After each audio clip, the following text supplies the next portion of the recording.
Ads లేకుండా latest episodes చూడండి. విశాల్కి problem వచ్చేలా ఉంటే నైని కుడికన్నో అదరాలి కదా. మేబీ విక్రాంత్కి ఏదైనా ఇబ్బంది రావచ్చు కదా మమ్మీ.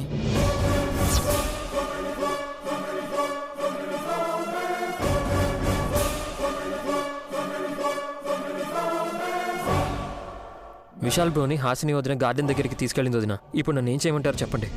నా మాంగళ్యాన్ని కాపాడుకోవడానికి మిమ్మల్ని అడ్డు పెట్టుకుంటున్నానేమో అనిపిస్తుంది విక్రాంత్ బాబు.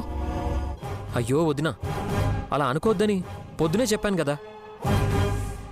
బ్రో క్షేమం కోసం, మీ సంతోషం కోసం నేను ఎంత రిస్క్ అయినా చేస్తాను. ఏం చేయాలో చెప్పండి. మీరు దుప్పటి కప్పుకుని అటు తిరిగి పడుకోండి. గండం మీ దగ్గరికే వస్తుంది. బ్రో ప్రాణాలకి ఆపద కలిగించేది ఎవరంటే చెప్పడమే లేదు. ఆ ఒక్కటి మాత్రం అడగద్దు విక్రాంత్ బాబు.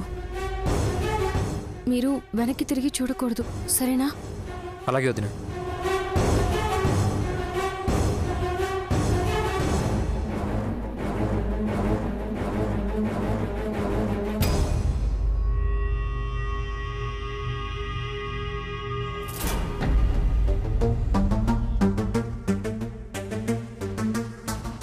వదినా చెప్పు వదినా, ఏం సాయం చేయమంటావు? 10 నిమిషాల పాటు నువ్వింట్లోకి వెళ్ళకూడదు విశాల్. డన్, వెళ్ళను. ఏం చేయాలో చెప్పు వదినా. చెప్పాను కదా. ఇంట్లోకి వెళ్లకుండా ఇక్కడే ఉండమంటే పనిష్మెంట్లా ఉంటుంది, కానీ పని చేసినట్టు ఉండదు. అయితే ఒక పంచి. మీ పెళ్ళప్పుడు అరుంధతి నక్షత్రం చూపించారా? పగలు పెళ్ళైంది, పైకి చూస్తే ఎండ, ఏ నక్షత్రమో కనిపించలేదు అప్పుడు. అయితే ఇప్పుడు చూడు, అదిగో అది అశ్విని నక్షత్రం, ఇది భరణి. అదిగో ఆ పక్కన కృత్తిక, అదేమో రోహిణి. అదిగో అక్కడ కనిపిస్తుందా, అదే మృగశిర.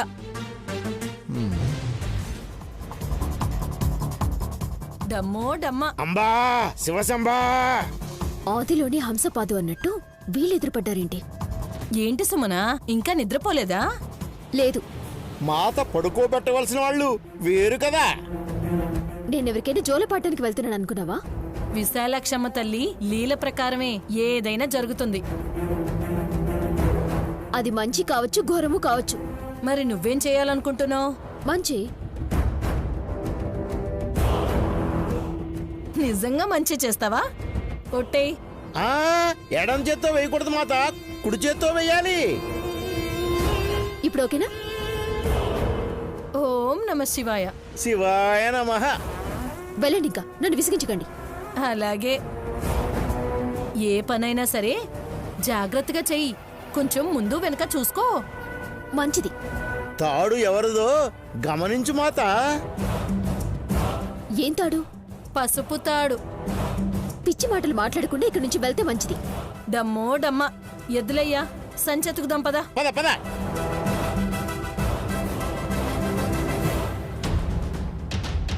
పరమానందయ్య శిష్యుల్లా ఉన్నారు. అదెప్పుడు దొరకాలి వీళ్ళకి? వల్లభ, విక్రాంత్ ఎక్కడున్నాడు? వాళ్ళ ఆవిడతోనే ఉన్నాడు. గొడవలు పడుతున్నా సరే పక్క పక్కనే ఉంటారు. మా ఆయనే ఈ మధ్య నాకు దూరంగా ఉంటున్నారు. ఫీల్ ఓకే స్వీట్ హార్ట్, ఏదైనా సరే మన ఇద్దరి మీద తెలుసుకుందాం డియర్. మీ మొరటు సరసా ఆపుతారా? కసాయివాడు గొర్రెతో సెల్ఫీ దిగినా అందంగా ఉంటుందేమో గాని మీ ఇద్దరి మధ్య కెమిస్ట్రీ అబ్బా ఏ బెట్గా ఉంటుంది మావయ్య. దాన్ని బ్యాలెన్స్ చేద్దామనే ఈ మధ్య ప్రయత్నాలు మొదలు పెట్టాడు.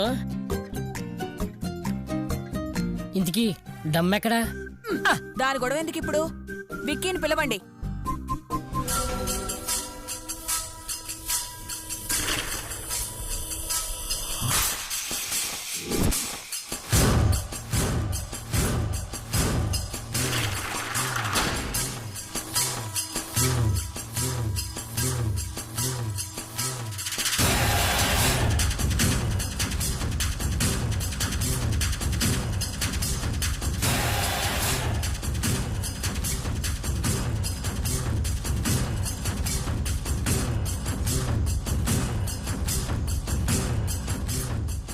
విశాలాక్షమ్మ తల్లి, నువ్వు నాకు చూపించినట్టే జరుగుతుంది. బాబుగారిని కాపాడుకోవాలని హాసనక్కకు విక్రాంత్ బాబుకి చెప్పాను. వాళ్ళ సహకారం వల్ల నా మాంగళ్యాన్ని రక్షించుకోగలుగుతున్నాను. కానీ విక్రాంత్ బాబుకు కూడా ఏ హాని కలగకూడదు. ఏం జరుగుతుందో తెలియట్లేదు. శత్రువులు ఎవరైనా వస్తున్నారా అంటే మేని వదిన చెప్పట్లేదు. ఏం జరిగినా సరే తల వెనక్కి తిప్పి చూడొద్దని చెప్పింది కదా, అలాగే ఉందో. నిద్రపోతున్నారా బావగారు? శాశ్వతంగా నిద్రపోండి.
ఐదు నిమిషాల్లో బావగారు ఈ ప్రపంచాన్ని విడిచిపెట్టి వెళ్ళిపోతారు.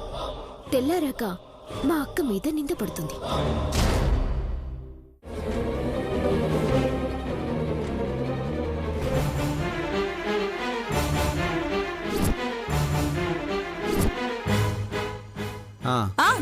అనురాధ, విశాఖ, స్వాతి, రేవతి నక్షత్రాలు, ఇలా చాలా చెప్పొచ్చు. సరిగ్గా చూడాలి విశాల్. అది చూడు, అదిగో.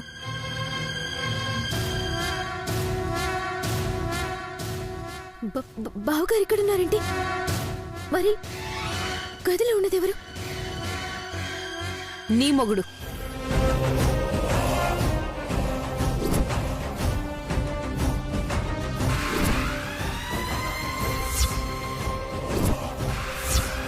ఏంటి అలా చూస్తున్నావు సుమనా? నువ్వు తవ్వుకున్న గోతులో నువ్వే పడ్డావనా? అయితే ఆ గొయ్యలో విక్రాంత్ బాబుని శాశ్వతంగా పడుకోబెట్టేస్తున్నావు. రేపు శివరాత్రి కాకుంటే ఈరోజు రాత్రికి నీ భర్త శివైక్యమైపోతున్నాడు.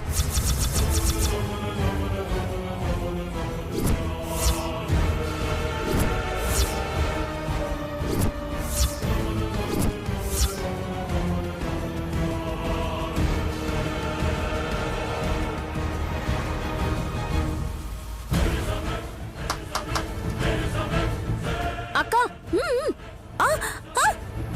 ఏంటి చెల్లి? సమాప్తం అక్క. నిజమేనా? ఏమైంది? వెళ్తే గాని నష్టపోయిన వాళ్ళ మొహం చూడలేం విశాల్. పద పద పద. అరే, ఏం చేస్తున్నారు వీళ్ళిద్దరు?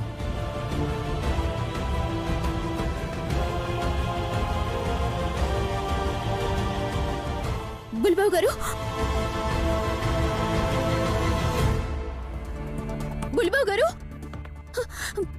బుల్బాబు గారు, నా భర్త ప్రాణం పోతుందని చెప్పింది మా అక్క.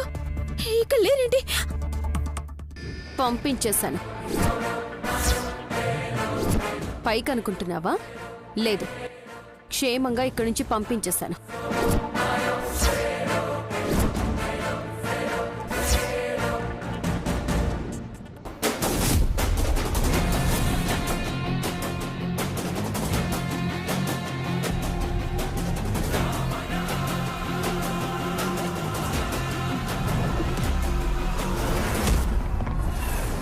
విశాల్ బాబు గారు, నా మీద జాలి చూపించి మీరు 3 కోట్లు ఇచ్చారు. ఇప్పుడు మా ఆయన మీద ప్రేమతో 25 కోట్లు వచ్చేలా చేస్తున్నారు.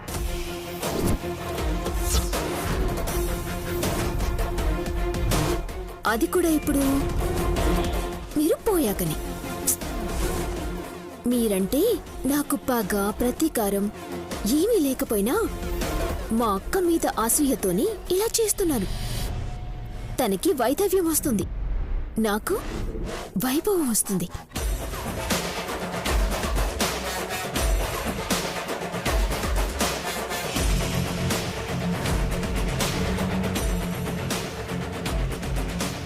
జాగ్రత్త విక్రాంత్ బాబు.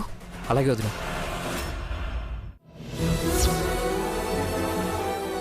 నువ్వు దుర్మార్గంగా ఆలోచిస్తున్నప్పుడే నాకు అనుమానం వచ్చి నిన్ను గమనిస్తూనే ఉన్నాను. నా భర్తకి ప్రాణగండం అని తెలుసుకున్న విక్రాంత్ బాబు ఒకే తల్లి కడుపున పుట్టకపోయినా మా అన్నని కాపాడుకోవడానికి ప్రాణాలైనా ఇస్తానన్నారు. ఈ సాహసం చేశారు. నిజంగా తన ప్రాణాలు పణంగా పెట్టారు.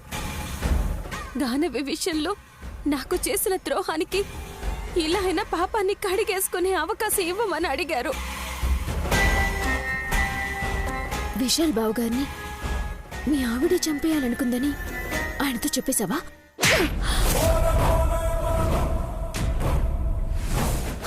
అక్క,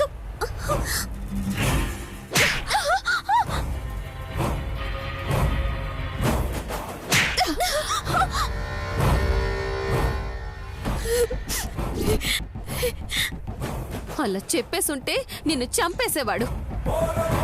ఎవరో శత్రువు దాడి చేయబోతున్నారని చెప్పానే గాని నువ్వు అని చెప్పలేదు. హాసనక్క కూడా తెలియదు, కానీ నాకు వాళ్ళిద్దరూ సహాయం చేశారు.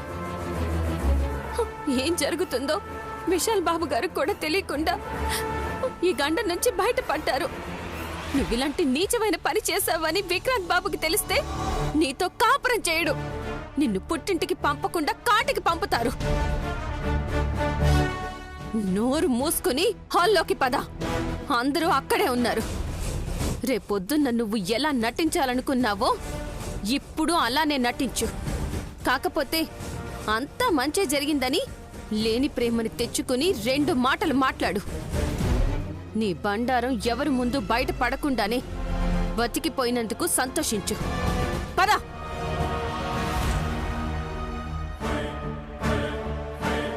విక్రాంత్, నువ్వు కనిపించకపోయేసరికి ఏమైందో అనుకున్నాన్రా. నైని వదిన వల్ల నాకేం కాలేదు. విశాల్ కూడా సేఫ్. నాకేమైంది వదినా? నువ్వు గార్డెన్లోకి తీసుకెళ్ళి ఏవో చుక్కల కథలు చెప్పావు కదా.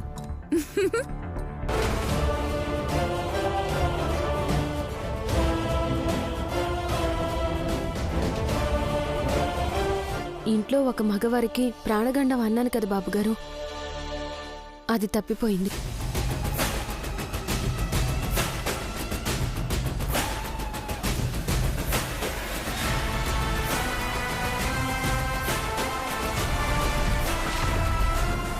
సుమన వల్లే మంచి జరిగింది అంటున్నాను. ఏం చెల్లి? అవునవును, అంతే. పోనీలేవే, మొగుణ్ణి కట్టుకోవడమే కాదు, అప్పుడప్పుడు పుణ్యాన్ని కూడా మూట కట్టుకోవాలి. అమ్మయ్యా, అయితే రేపు శివరాత్రి పండగ బ్రహ్మాండంగా చేసుకోవచ్చు అన్నమాట. అంబా శివశంబా.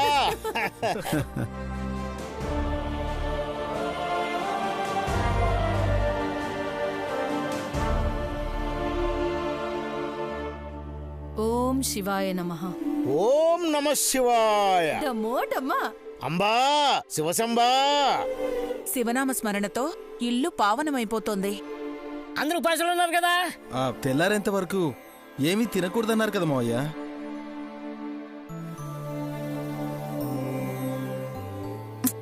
తినకూడదు అని చెప్పి వీధి చివరికి వెళ్లి జ్యూస్ తాగి రాకూడదు మాస్టరు. తాగను కూడదా? కూడదు బ్రో, నిష్టగా ఉండాలి. మరీ ఆకలిగా ఉంటే కాసిని పాలు తాగొచ్చు. వద్దమ్మా, నువ్విచ్చే పాలతో నిద్రే కాదు, ఏకంగా మత్తే వచ్చేస్తుంది. విక్కీకి అనుభవం అలాంటిది. ఉపవాసం అనగానే అందరూ తినడం గురించి మాట్లాడుకుంటున్నారు.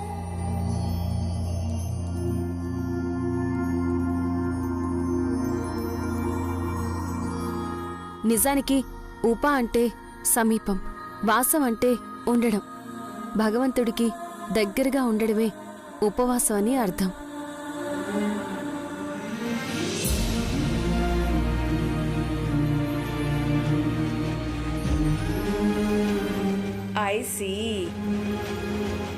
అందరికన్నా దగ్గరగా తిలోత్తమత్తయ్యే ఉంటుంది అనుకుంటా. హే, శివలింగం పక్కన నన్ను కూర్చోబెడతారా ఏంటి? మహాదేవత పక్కన కూర్చునే అర్హత ఆ పరమేశ్వరునికి మాత్రమే ఉంటుందమ్మా. మరి మా ఆవిడేంటి అలా అంది? అందరికన్నా మా మమ్మీయే శివుడికి క్లోజ్గా ఉంటుంది అంది. హలో భరంపురం బావా, నేనన్నదానికి అర్థమేంటో తెలుసా? మీ అమ్మ చచ్చిపోతే పరమశివుడు చేయి పట్టి తీసుకెళ్తాడు కదా, అంత దగ్గరగా ఉంటుంది అని అంటున్నాను. హే, ఎప్పుడు చూసినా నా చావు మీద పడతావేంటి? సారీ అత్తయ్య, నేను కాదు, చావే మీ మీద పడుతుంది. అక్క, నువ్వు కొంచెం గ్యాప్ తీసుకో. అందరం రెడీ అయ్యి వచ్చాం కానీ హాల్లో పూజ ఏర్పాట్లు చేయనేలేదు. ఎప్పుడో చేశాను సుమనా. మీరు చేశారా? మాకు శివుడి సహకారం లభించింది. దేవుడే వచ్చి సాయం పట్టినట్టు చెప్పకండి, సరిగా చెప్పండి. వాళ్ళన్నది కరెక్టే, హెల్ప్ చేసింది శివ. చిలకమ్మ ప్యారెట్.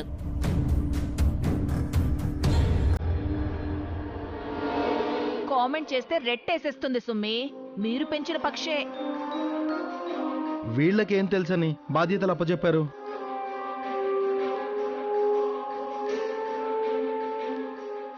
డమ్మో డమ్ము, మీరు పండగొచ్చినప్పుడే దేవుణ్ణి మొక్కుతారు పుత్రా.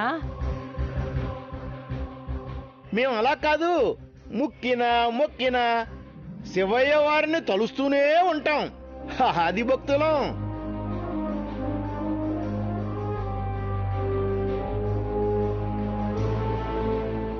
భూమి పుట్టక ముందు నుంచి ఉన్నాం.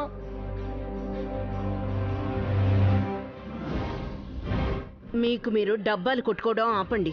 డమ్మకే డమ్ముకు డమ్మా, డమ్ డమ్ డమ్ డమ్ డమ్ డమ్ డమ్ డమ్మో డమ్మ డమరకమ్మ.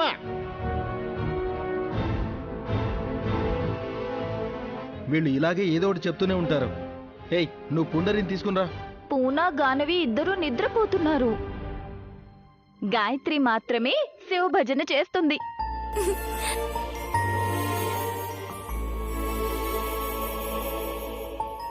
ఎంతో పుణ్యం చేసుకున్న బుజ్జి తల్లి. నిజమే మావయ్య, గానవికి పొండరికి దక్కని అదృష్టం గాయత్రి తల్లికి దక్కింది. మీరు దత్తత తీసుకోకపోయింటే తన పరిస్థితి ఇంకెలా ఉండేదో ఊహించుకోండి బావగారు.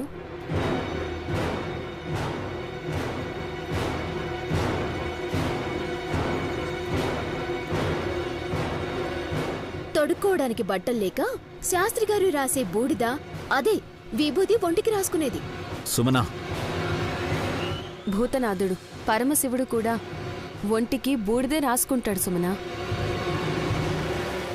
జగత్తుని ఏలే విశాలాక్ష అమ్మవారు ఆయనకి భార్య అయినా నిరాడంబరంగానే ఉన్నాడు.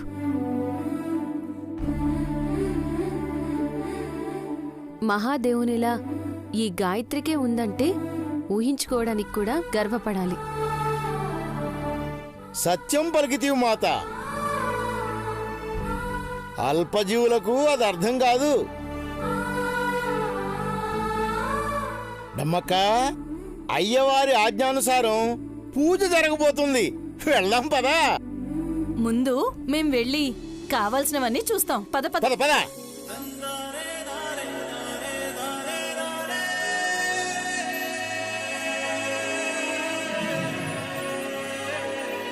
పేనుకు పెత్తనివిస్తే నెత్తంతా కొరికేసిందట. అలా ఉంది ఈ డమ్మక్క ఎద్దులయ్యేలా హడావుడి. అత్తయ్య, మాట్లాడుకుంటూ ఉంటే పూజ టైం అయిపోతుంది. ముందు కదలండి. నువ్వు కదలవే, సెంట్రల్లో సిగ్నల్ ఫోన్ లాగా ఉన్నావు. అడిగే. మీ అడుగు జాడల్లోనే నేను కదండి. Okay come. రాజా, మీరు కూడా ముందు నడుస్తారా? నేను కూడా మిమ్మల్ని ఫాలో అవుతాను. మ్హూ. నేను మా మమ్మీ వెంటే వస్తాను. బొటన వేలు నోట్లో పెట్టుకొని చీక్కుంటూ రావాల్సింది.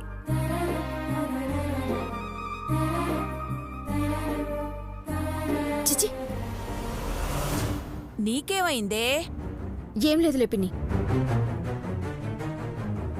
వీళ్ళు ఒక్కోసారి ఏం మాట్లాడతారో వీళ్ళకే తెలీదు. రండి వెళ్దాం.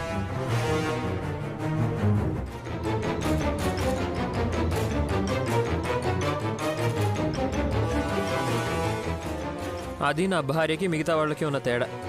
అందరితో కలిసిపోదామనే లేదు.